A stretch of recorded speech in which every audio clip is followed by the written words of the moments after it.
Greetings fellow warriors and welcome back to yet another Mount & Blade 2 Bannerlord mods episode, where I, Artem, take a look at some of the best and most popular mods that have been released in the past month or so, and show you exactly what each and every single one of them does. Also, only a small percentage of you warriors are actually subscribed, so a subscription to the channel would be much appreciated, and maybe join our Discord server, where you can talk with me and other like-minded people. But other than that, let's dive in to the mod list.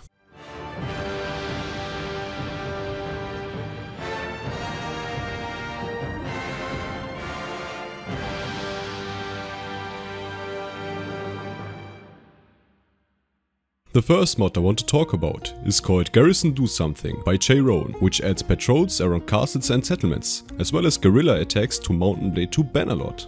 If you're tired of the constant barrage of looter parties in your kingdom, this is a mod you should totally check out. A new patrol party will be created from garrisons when they spot smaller enemy parties, keeping villages safe, as well as your caravans and generally any neutral party that is prone to being attacked by bandits. Of course, when you're at war with someone, these parties will also have the ability to fight against them, if they outnumber the enemy party, that is. But the mod doesn't just add patrols to settlements and castles, it also adds guerrilla attacks to the game. Let's be real, Bannerlord lacks that realistic medieval warfare feel. In native, garrisons with 400 men just watch enemy armies march by, and they don't do anything except getting drunk and wait patiently until it's their turn to die. A garrison should be dangerous to an army traveling in enemy territory, since they can intercept any supply lines. That's why the garrison will now be able to attack you with guerrilla warfare. Sometimes when traversing an enemy territory, a message will pop up saying how many troops were lost or wounded while traveling. Now you actually have to think about whether you want to raid that one village deep in the enemy territory or not. Are you going to just let your men die? Or will you be more strategic? It's your choice. I really like this mod. Not only does it get rid of those pesky looters, but it also adds a little bit more realism to the game.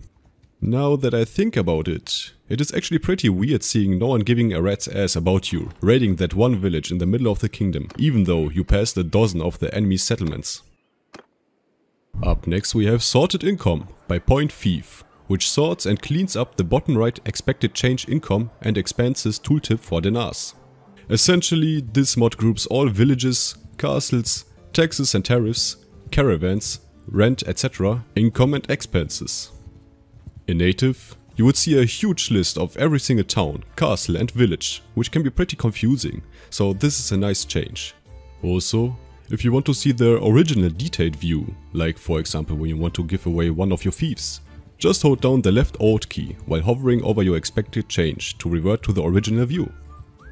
Next up, we've got a new armor mod by Big Cheese Octavius called VlandianHalfplate, adding a custom set of late 14th century medieval halfplate to Mount & Blade 2 Bannerlord.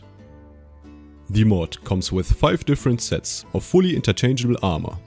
The normal one with no embellishments, the edged one with minor edging decoration, the gilded one with a gold gilding, the dot gilded one, which is a highly decorative gold gilded version with the Vlandian line on the breastplate, and lastly the painted one with fully customizable faction colors.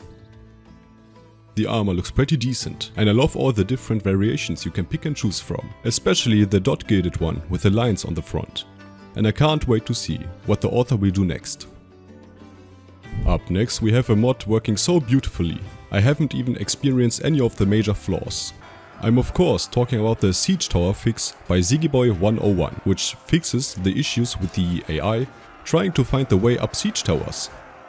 Yes, you heard me right. Sieges are now somewhat fixed. Not by Tailwords sadly, but a modder did the unthinkable every single one of us was waiting for patiently. So, how could something like this be done, you may ask? Well, to put it simple, troops couldn't make up their minds when climbing ladders, since there are 3 of them in a single siege tower. That's why we saw them fumble around at the bottom of the tower and try to climb down ladders and jerk each other off. After a lot of failed attempts, the author got a great idea. Why not trick the AI into running into the ladders and then disconnect the ladders from the bottom part of the navigation mesh?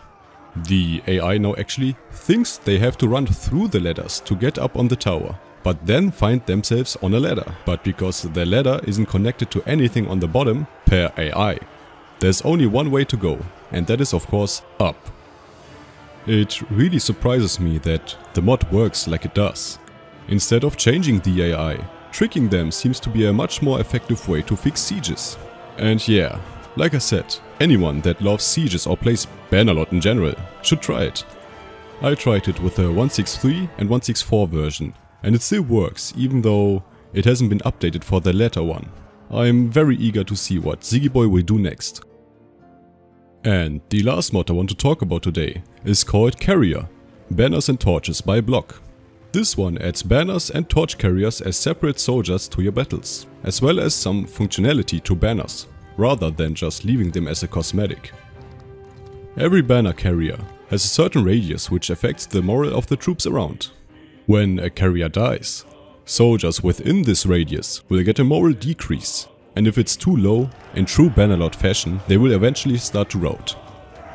During night battles, the carriers will also carry torches, which is a pretty nice addition, and the equipment and look of the banner carriers depends on the leader party's tier and culture, meaning that more prestigious lords will have more heavy and noble-like banner carriers to other clans. Also during sieges, when a banner carrier reaches the walls, you will get a message and this will immediately boost the morale of your entire army to 100. This is only a one-time thing though, and won't happen again if a second banner carrier will happen to reach the wall. Also, with the latest patch, the author added a troop-based system for banner carriers, where you can recruit them from any castle, as well as a responsive soldier order relay system, which basically relays your commands within the formation. Take a listen. One man! Forward! Warriors! Follow your sergeants! Warriors! Shields up! First of all, it's nice to see Block creating stuff for Bannerlord again. His mods were truly the best, adding so much gameplay and replayability to the game, and this is just another work of art in my opinion. Not only is this one a cosmetic mod like all the other banner mods before, but it also adds some proper functionality to them. Something that I do really like is that there are two different types of banners. The first one being the standard one, and the second one being a Gonfelon banner. I do wish that maybe Block will return properly one day and create even more masterpieces like this. And yeah, I guess that is it for this episode. I hope you liked it. If you did, please hit that like button. It would help out tremendously and show me that you want to see more content like this in the future. Also, a subscription to the channel would really make my day, and you should totally check out the new membership options, where you can support me even more if you feel like it, with different perks and tiers. And I see you all in my next video. Become a member today, warriors, and bye.